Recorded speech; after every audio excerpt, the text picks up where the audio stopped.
What's up GTA fans? Welcome back to UTalk, your #1 source for all things Grand Theft Auto. Today, we're diving deep into the latest buzz around GTA 6. The hype is real, but there's one big concern that's got fans worried, despite Rockstar confirming that the game is on track for a fall 2025 release. What is it? Stick around, because we're about to break it all down. First things first, we've all been on the edge of our seats waiting for GTA 6, right? Rockstar dropped that epic trailer back in December, and then, boom, radio silence. But here's the kicker, in a recent shareholder call on August 8, Take-Two confirmed that the game is still on track for fall 2025. Sounds awesome, right? Well, not so fast. Here's the big issue, Rockstar hasn't said a word about the PC release. And if you're a diehard GTA fan who plays on PC, this could be a serious letdown. We all remember what happened with GTA 5, console players got the game first, and PC gamers had to wait almost 2 years. Are we about to see history repeat itself? Fans are already voicing their frustration online. One player said, "It's so sad that every game on this list other than GTA 6 is launching with a PC release," and another chimed in, "Might even be so weak as to buy a damn console on release day." I mean, can you blame them? But wait, there's more. Some fans are calling out Rockstar for their classic move, delaying the PC version. They're saying, if they want to make us wait a year, it's whatever, but here's the thing, will you really be able to avoid spoilers for that long? Imagine dodging spoilers for an entire year, it's like trying to survive Los Santos with a 5-star wanted level. And it's not just the PC release that's got people talking. Fans are begging Rockstar for some new screenshots, some teasers, anything. One fan said it best, "Give us some screenshots, hello." But Rockstar is playing it cool, leaving us all in suspense. So, where does that leave us? Right now, we're at the mercy of Rockstar. Will they surprise us with a simultaneous PC release? Will we get some juicy new screenshots soon? Or are we in for another long wait? Only time will tell, but one thing's for sure, we'll be here, keeping you updated every step of the way. What do you think? Are you ready to wait it out, or are you considering a console just to get your hands on GTA 6 as soon as it drops? Drop your thoughts in the comments below. And if you're as hyped for GTA 6 as we are, smash that like button, subscribe, and ring the bell so you don't miss a single update. We're talking about MrBeast and the cryptic posts from his ex-girlfriend, Maddie Spittle, that have everyone buzzing. Is she calling out the biggest YouTuber on the planet? You won't believe what she just said. So, here's the deal. Just when we thought MrBeast couldn't be caught up in more controversy, Maddie Spittle, his ex-girlfriend, dropped some major shade on social media. She didn't name names, but let's just say the clues are pretty hard to miss. On August 8, Maddie posted some pretty intense messages, calling out a weirdo from her past relationship. She didn't hold back, warning her followers about scary people, who will hurt you, use you, and then spit you out.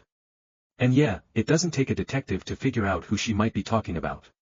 Remember, Maddie and MrBeast started dating back in June 2019.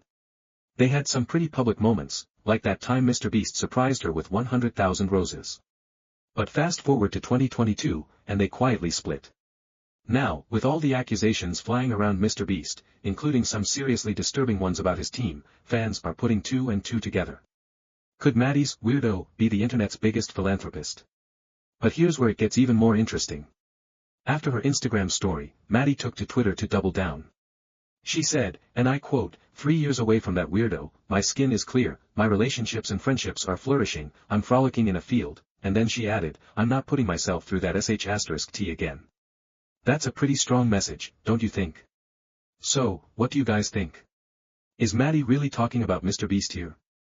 Is this just a coincidence, or is there more to the story than we're seeing? With MrBeast facing backlash and allegations, this could be a massive blow to his reputation. And with Maddie's cryptic posts, it seems like the drama is far from over. Let's hear your thoughts in the comments below. Do you think Maddie is shading MrBeast, or is this all just speculation? And what do you make of the timing? Why speak out now? The other news we have is about Dr. Disrespect, once the face of Twitch, now facing the toughest challenge of his career.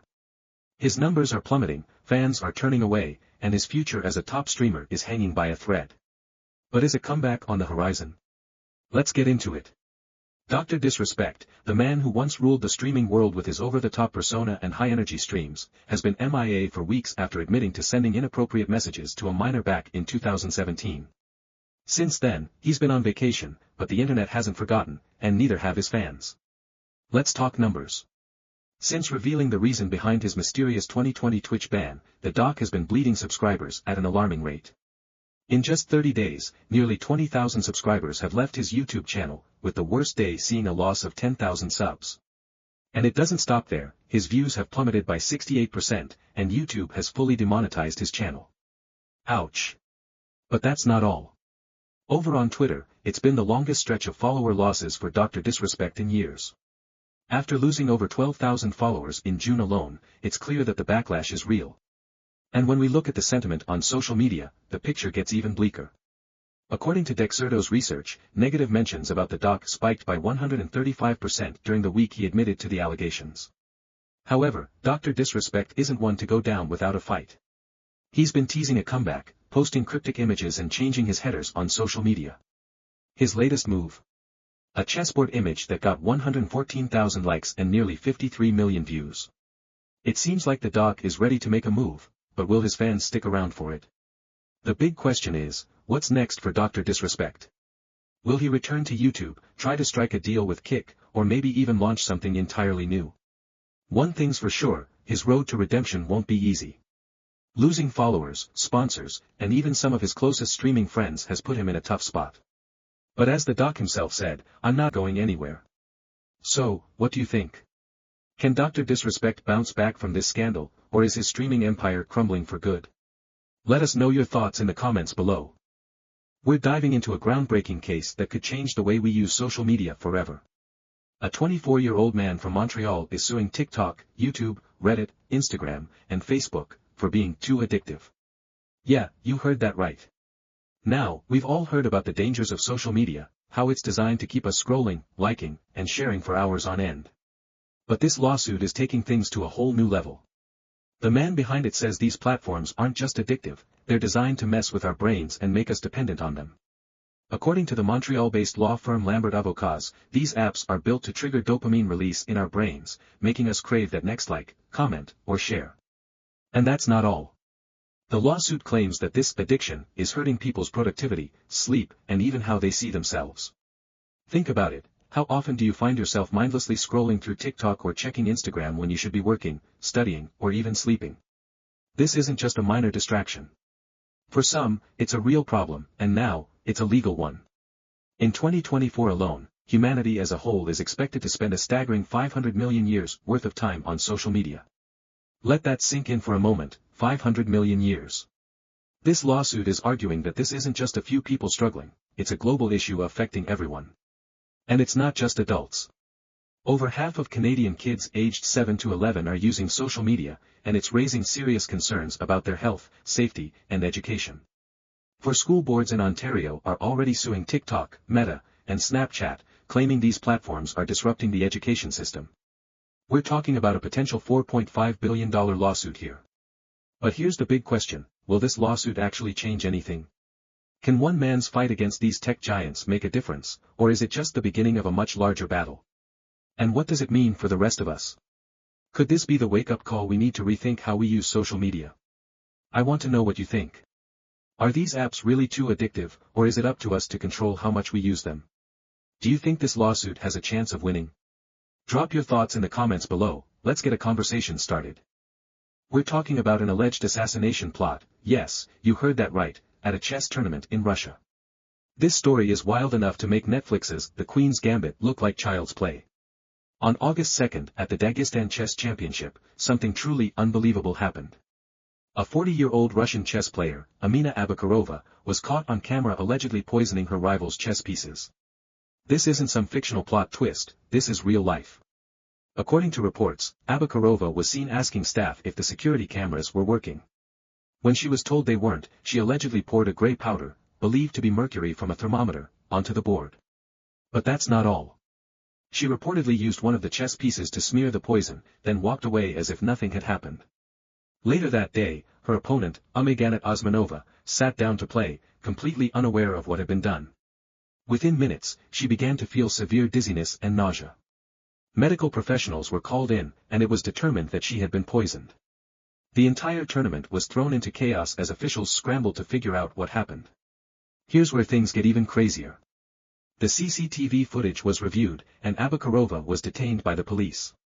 What happened next is straight out of a crime thriller. Abakarova allegedly confessed to the poisoning, explaining that she wanted to knock her opponent out of the tournament. The reason? Osmanova had narrowly defeated her just a week earlier in another championship.